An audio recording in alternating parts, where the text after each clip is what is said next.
Muchas gracias, señor presidente. Compañeras y compañeros, pues sinceramente yo no veía muy cerca la llegada de este día, porque lamentablemente un proceso virtuoso que inició en el mes de septiembre del 2012,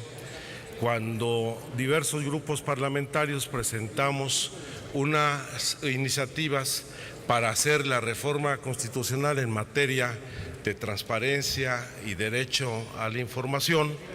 se veía a un paso de estar truncado. Y la verdad es que hoy vale la pena reconocer que estamos cerrando un ciclo legislativo sin precedente en la historia de nuestro país. En primer lugar, porque la reforma constitucional tuvo la capacidad de integrar 3 iniciativas en un solo dictamen que fue aprobado por una inmensa y clara mayoría y cuyo objetivo fundamental era el de establecer la plena certeza del derecho a la información de todas las ciudadanas y todos los ciudadanos en nuestro país y la obligación del Estado para garantizar plenamente el ejercicio de este derecho. Tras la reforma constitucional, tomamos una decisión para mí muy importante, la de elaborar una iniciativa plural con el apoyo de distintas organizaciones de la sociedad civil, académicos, expertos, representantes de instituciones públicas, buscando, en primer lugar, construir un consenso que permitiera fortalecer lo alcanzado en la reforma constitucional y mantener un nivel de entendimiento con la sociedad para lograr una legislación secundaria de avanzada. Por eso no hubo una iniciativa presentada por algún legislador o por algún grupo parlamentario en específico en el Senado,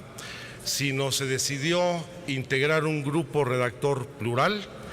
con senadoras y senadores de distintos grupos parlamentarios y que con el auxilio y apoyo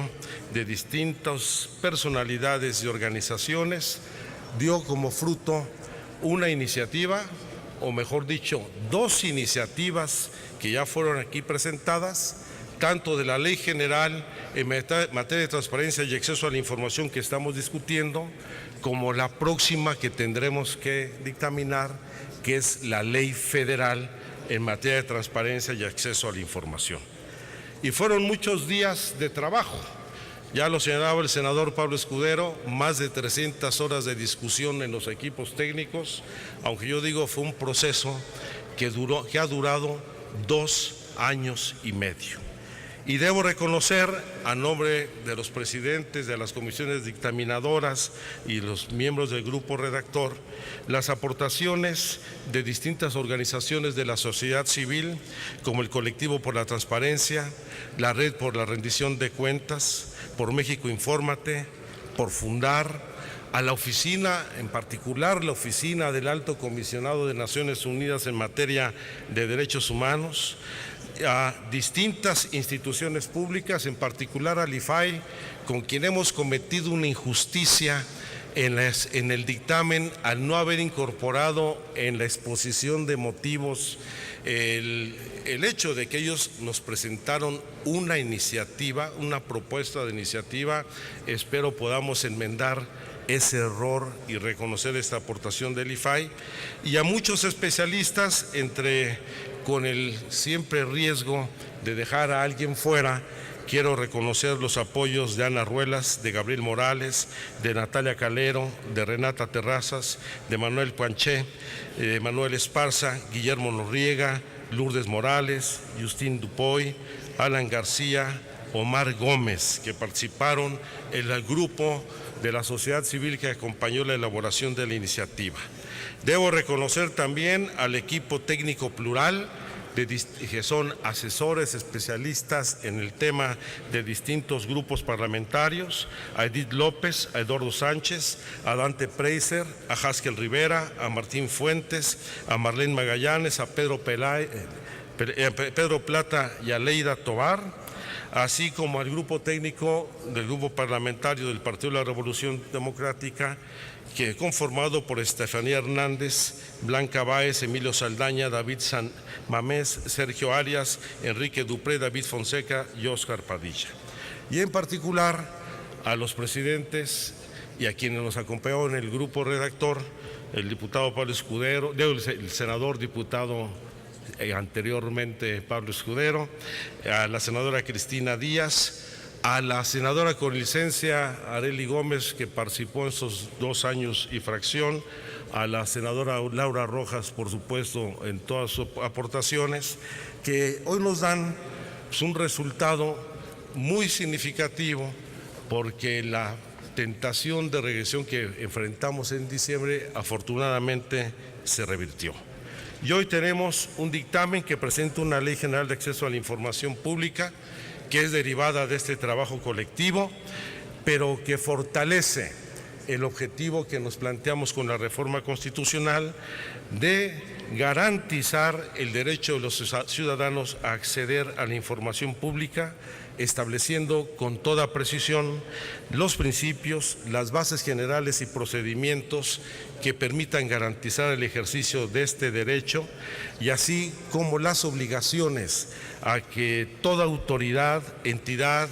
órgano u organismo de los poderes legislativo, ejecutivo y judicial, o cualquier ente público, privado, persona física o moral que administre o reciba recursos públicos, hoy se convierte en sujetos obligados de los cuales debe rendir cuentas, no solo,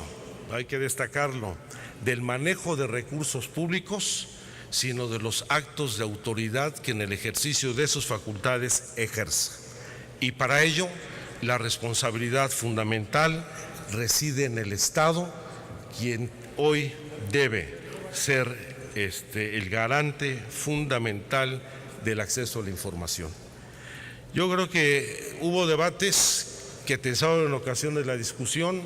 como el pretender establecer restricciones para acceder a la información vinculada a violaciones graves a derechos humanos, delitos de lesa humanidad o actos de corrupción, donde se pretendía establecer como condición para acceder a la información la definición previa de una autoridad competente. Hoy queda en los términos fundamentales que originalmente estaban en la ley federal,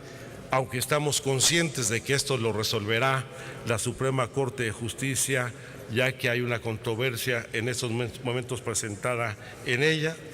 pero en los aspectos en cuanto al fortalecimiento de la autonomía de los órganos garantes, tanto federal como local, la armonización de las leyes federal y las locales para evitar no solamente la discrecionalidad en la aplicación de la ley por parte de los congresos o los gobiernos de los estados, sino para establecer los estándares mínimos que garanticen el acceso a la información y establezcan pues las bases mínimas que permitan homologar todos los procedimientos de acceso a la información pública. Así se crea el Sistema Nacional de Transparencia, se mandata a promover una cultura de transparencia en el ejercicio de la función pública, se promueve la rendición de cuentas a través de establecimientos de manera progresiva de políticas públicas, con obligaciones claras en materia de transparencia para todos los sujetos obligados que tienen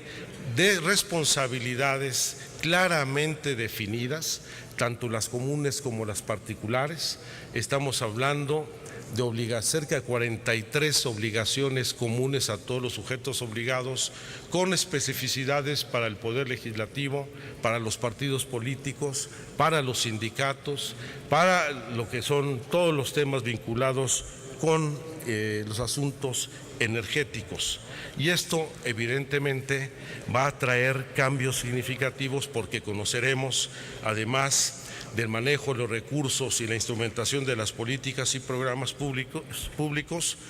detalles muy puntuales de contratos y convenios celebrados por las dependencias públicas, sus estructuras orgánicas, el directorio del personal, su tabulador de salarios, el monto de las prestaciones y otros beneficios económicos que puedan tener, así como los mecanismos de licitación o adjudicación directa en todos los temas de adquisiciones u obras públicas. En el caso de partidos políticos, debo destacar que a las responsabilidades que existen ya en la legislación electoral en lo que se refiere a rendición de cuentas, tanto en el ejercicio de prerrogativas públicas en los procesos electorales como en los mecanismos de selección, se establecen mayores responsabilidades a los partidos que van no solamente en cuanto al conocimiento del padrón de afiliados y militantes, las cuotas, los ingresos públicos y privados que perciban los partidos, sino conocer también sus contratos y convenios, su tabulador salarial, las aportaciones a las precampañas y campañas, o incluso conocer con detalle los procesos de selección y registro de sus candidatas y sus candidatos. Ahora sí vamos a poder saber cómo fue posible que se registrara el señor Abarca como candidato y posteriormente presidente municipal en Iguala, como también ha sucedido con muchas otras autoridades postuladas por los partidos que hoy están vinculados con la delincuencia organizada. Y en materia sindical, no solamente nos quedaremos en el ámbito de conocer el manejo de los recursos públicos que administren o reciban los sindicatos, en dinero o en especie, ya sea por transferencias económicas, pago de prestaciones o hasta la donación de terrenos para construcción de viviendas o cualquier bien inmueble, sino también las que derivan de la reforma laboral para tener transparencia en los datos vinculados con el registro, la toma de nota, los estatutos, el padrón de afiliados, los contratos colectivos de trabajo, las actas de la asamblea que permita conocer los mecanismos de decisión de las distintas contrataciones, con lo cual habrá certeza no solamente de la existencia real de sindicatos y de sus trabajadores afiliados, sino de cómo en este país se otorga la toma de nota y el registro de los sindicatos, evitando, espero con esto, la enorme discrecionalidad que hoy ha llevado no solamente a frenar a los sindicatos independientes, sino a la virtual desaparición de los sindicatos charros que han sido ya sustituidos por los sindicatos de protección. Y si no, pregúntenle a la estatua de Fidel Velázquez, que hasta allá fue removida y guardada como debía ser al pasado. Uno de los temas que quiero destacar es el vinculado con la transparencia en el sector energético, donde se busca garantizar la máxima transparencia de la información relacionada con los contratos, asignaciones, permisos, alianzas, sociedades y demás actos que el Estado suscriba u otorgue a particulares, empresas productivas del Estado, subsidiarias y filiales, o que se celebren entre ellos en materia de las actividades de planeación y control del Sistema Eléctrico Nacional, el servicio público de transmisión y distribución de energía eléctrica, de exploración y extracción de hidrocarburos, a través de mecanismos que garantizan la difusión y la consulta pública, estableciendo las reglas claras para conocer los ingresos, costos, límites de costos, contraprestaciones, contribuciones y pagos que deriven de estos contratos. Con esta nueva ley,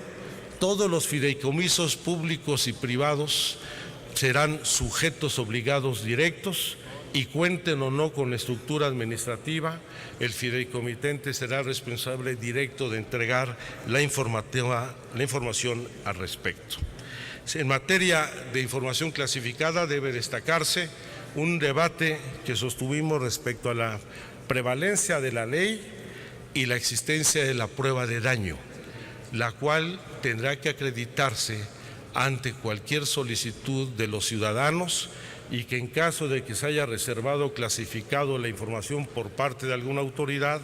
en todos y cada uno de los casos, la autoridad está obligada a fundar y motivar las causas por las cuales puede acreditarse un daño a la seguridad nacional, insisto, sin que esto pueda ir en demérito de conocer la información en lo que se refiere a violaciones graves a derechos humanos y lo que son delitos de lesa humanidad. Se da un paso importante, hay que reconocer que hay un buen resultado en esta ley, Toda legislación es perfectible, tan es así que hemos incorporado 14 reformas en estas propuestas adicionales entre lo que fue la reunión de las Comisiones Unidas la semana pasada y el día de hoy, y espero que en su implementación encontremos una respuesta positiva de todos los sujetos obligados. Sin embargo, si bien se cierra un ciclo, no se cierra el tema vinculado con el sistema de transparencia, rendición de cuentas y lucha contra la corrupción. Tenemos obligaciones constitucionales para que en los próximos meses tengamos que aprobar aquí en el Senado de la República la Ley Federal de Transparencia y Acceso a la Información, la Ley General de Protección de Datos Personales, la Ley General de Archivos, el Sistema Nacional Anticorrupción, revisar a fondo las labores de la Fiscalía Anticorrupción, de lo que será la Fiscalía Nacional con autonomía del Poder Ejecutivo, porque el propósito de estas reformas, tanto la constitucional como las secundarias, es construir un sistema que ayude a resolver dos de los problemas más lacerantes que existen en nuestro país, que es la corrupción y la impunidad.